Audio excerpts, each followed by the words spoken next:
If you're a parent, teacher, or school leader, and you're sick and tired of the frustration, anger, and unfair treatment of children at high risk in our public schools, then perhaps it's time for all of us to do something about it.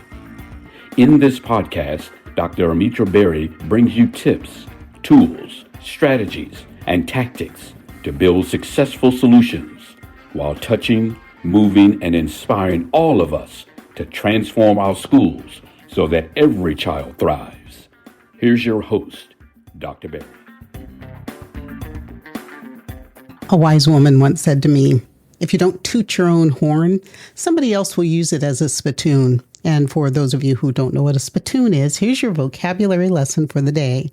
It's a pot, or it could be a jar that people would spit into. So get the visual image here. Flashback for me to people sitting on a front porch in the backwoods of East Bumfork, chewing tobacco or dipping snuff, and then, spitting. So, got it? All right. Toot toot.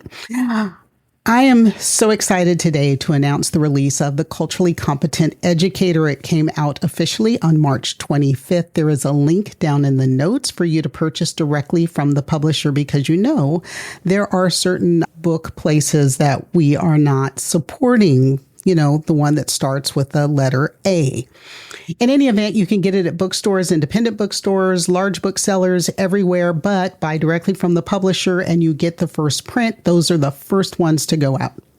So I do want you to, if you happen to know of an independent bookstore, one that's owned by people of color, by someone who is LGBTQ+, or our allies, I promise if you connect with them, have them talk to me, whatever, have them carry the book, and I will give a shout out to their bookstore when they start to carry the book. You just got to let me know. With all of that said, welcome back officially, Equity Warriors. Thanks for tuning in to this week's episode of the 3E podcast. And of course, a shout out to those new Patreon subscribers, those of you moving from Blue Sky to Patreon or adding Patreon because you are following me on Blue Sky. And if you're not there already, just go to patreon.com/3E podcast.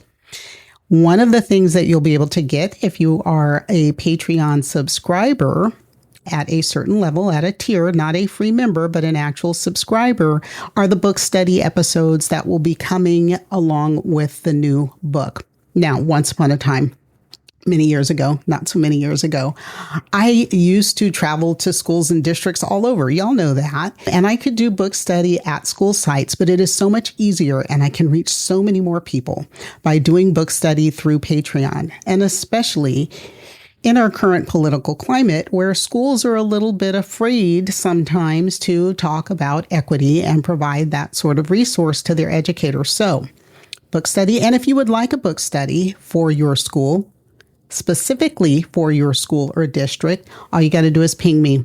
Let's chat. We can do those still remotely. In any event, get on Patreon, follow me, find out about book study, and let's get started. All right, so I want to talk about the book a little bit today more than anything else because I want you to understand what's in it and why it's so important, why it's so relevant today.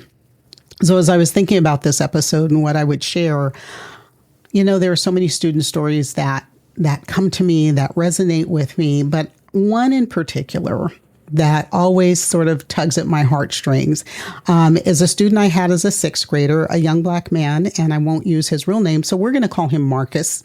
Marcus was labeled as disruptive, unmotivated.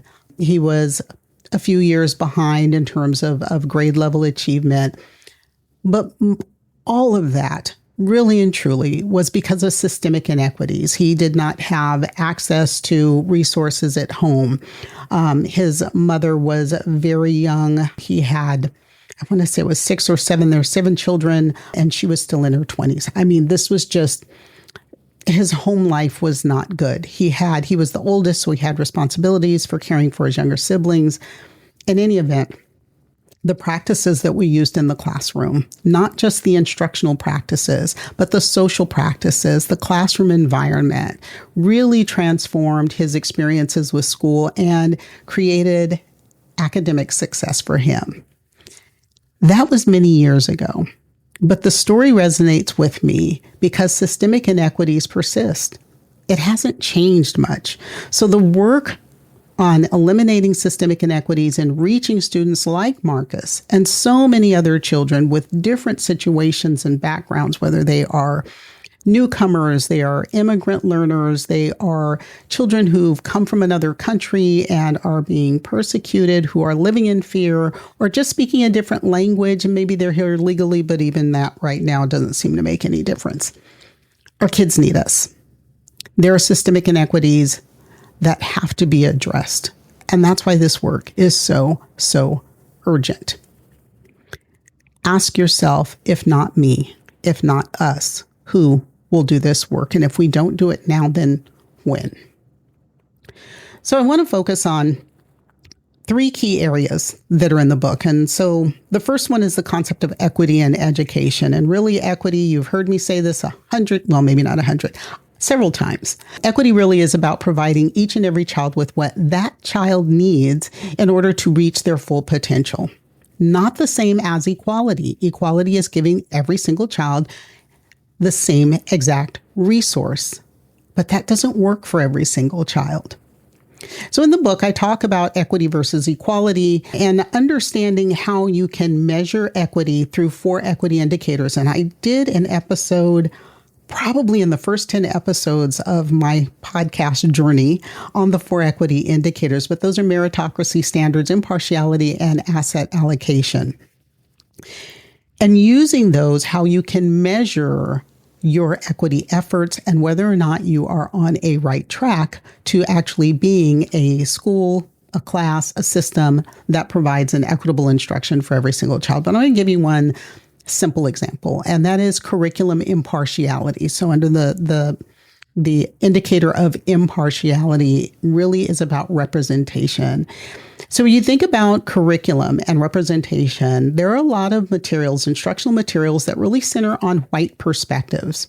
And whether it's intentional or not, I do recognize that, and we understand that the majority of the people developing curriculum, especially for your larger curriculum development companies, we used to say educational publishers, but it's not just textbooks anymore, right? There's all this digital content as well.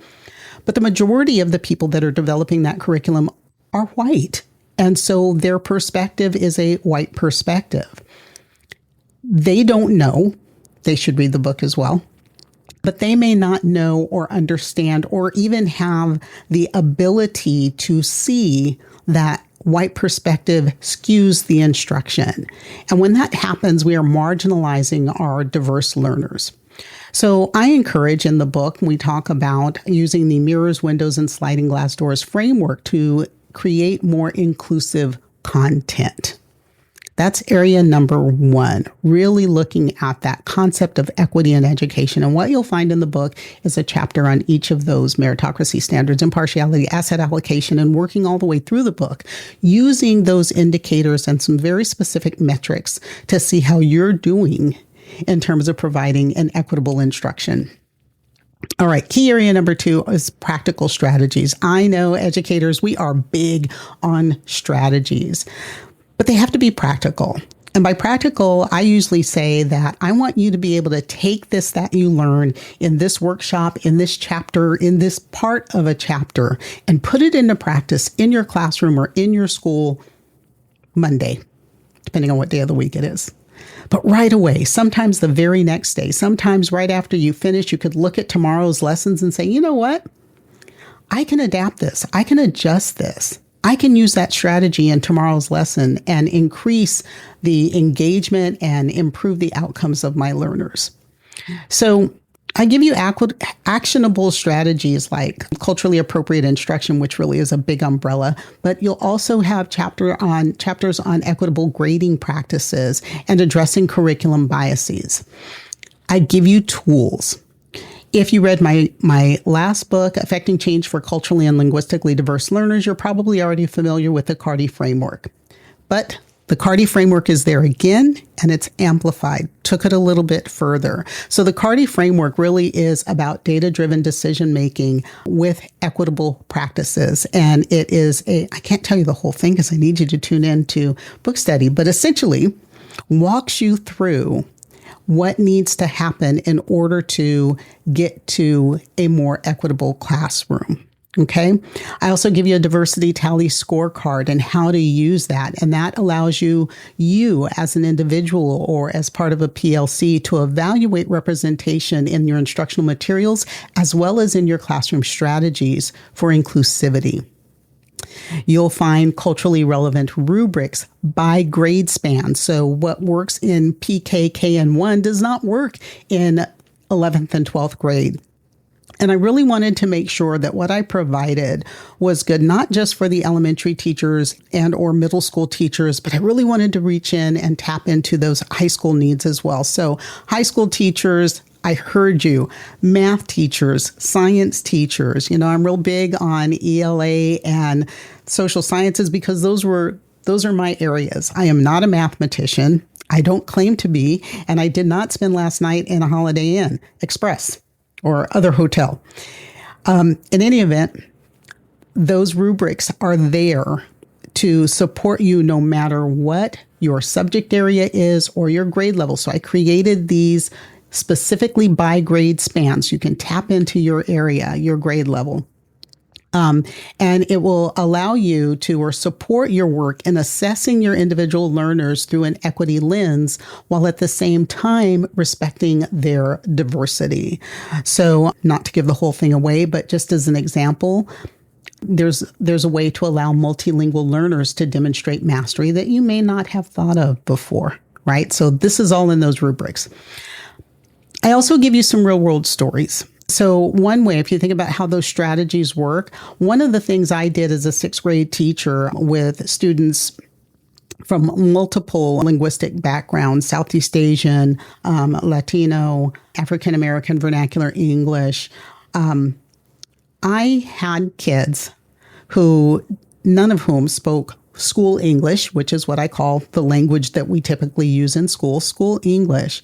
But they could, if I gave them a little bit of freedom, they could demonstrate their understanding and their mastery much better than if I made them write essays or written responses, even a paragraph. So I started using graphic storytelling projects instead of those traditional written responses to engage them and to connect them to the curriculum materials in a way that they had not been connected before. Participation went up. Collaboration was through the roof. And I gained deeper insight into their true level of comprehension of content. So I give you lots of stories as well as tools, because if I just give you a tool with no story, it's like, this won't work. But if I give you those stories, which I'm big on, if I give you those stories, you might start to see your own students, your own classroom, and yourself in those stories and how those strategies then can be applied in your own situation. So that is area 2, practical strategies. Again, I know we're big on strategies in education. And the third key area is really the transformative impact of equity. So I can say equitable practices change lives. They do. They really do. So you'll get some case studies in there. There are interactive elements from the book. This is not a bedtime read or, I'm going to read this and then put it aside. Think of this book more like a workbook. Although it is a regular book size, I'm going to ask you to get a notebook and walk you through creating a journal to use, because throughout the book, you're going to have these elements like reflect and act exercises. So I'm going to ask you at the beginning of every single chapter to write a response. I want to get your mindset. Where is it? What are you thinking? What do you know already before we start this chapter? And as you go through, you're going to be evaluating your own personal biases, your own curriculum practices through the lens of each of those 4 equity indicators. Every single chapter concludes with a mindset meter, and that's really a self-assessment tool to track your practice or track your progress in the cultural competence practices and other strategies that are in each chapter. But I have to say that my absolute favorite practice is a cultural identity activity. It's called the setting a baseline activity, and you'll find it in chapter 2. It's something that I would do in workshops in real life, face to face with people. And I really love it in the face to face situation, but I had to do a little bit of adapting to make it work in the book. So you'll reflect on your own cultural identity and its impact on your teaching practices by listing some personal characteristics and then prioritizing their influence. It's really fun. But don't skip chapter 1. Don't skip the introduction and go straight to chapter 2. It's in chapter 2 for a very good reason. But I want you to know it's there, right? Something to look forward to. So what can you do?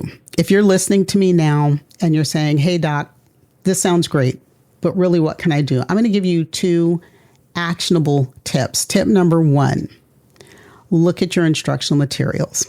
Now, equity audits used to be a big thing. I know I did them at a district level, but you can do your own classroom instructional materials equity audit using the 4 equity indicators. I would suggest you start small, 1 indicator. Is it meritocracy? Is it standards? Is it impartiality? Or is it asset allocation that you want to look at? So as you learn what those four things are and the essential questions that go with each one, you'll be able to say, hey, maybe we need to look at asset allocation as our first indicator and take a look at our materials and our practices just through that 1 indicator.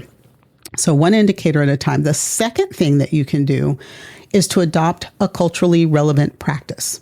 Now, there are lots of them, right? Cultural relevancy, again, is a very, very big umbrella. But if you could just do one thing, just one, that will incorporate diverse learners into your lessons, that will maybe change a policy or practice at your school or in your classroom, I want to challenge you to pick one practice, one culturally relevant practice that you adopt for yourself, for your classroom, if you're an individual teacher, for your school, if you're a site level administrator, or hey, superintendent, school boards, district level people, one for the district as a whole. And implement that one strategy immediately. So you got to be careful, right? Because these are big things. And if you do too much, you don't necessarily get a good outcome. I don't want you to fail. I absolutely do not want you to fail. I want you to have success at every single step. One thing, one little thing. So what do? First, you've got to purchase the book. Purchase the Culturally Competent Educator directly from Corwin Publishing. There is a link down in the notes that will take you right to that.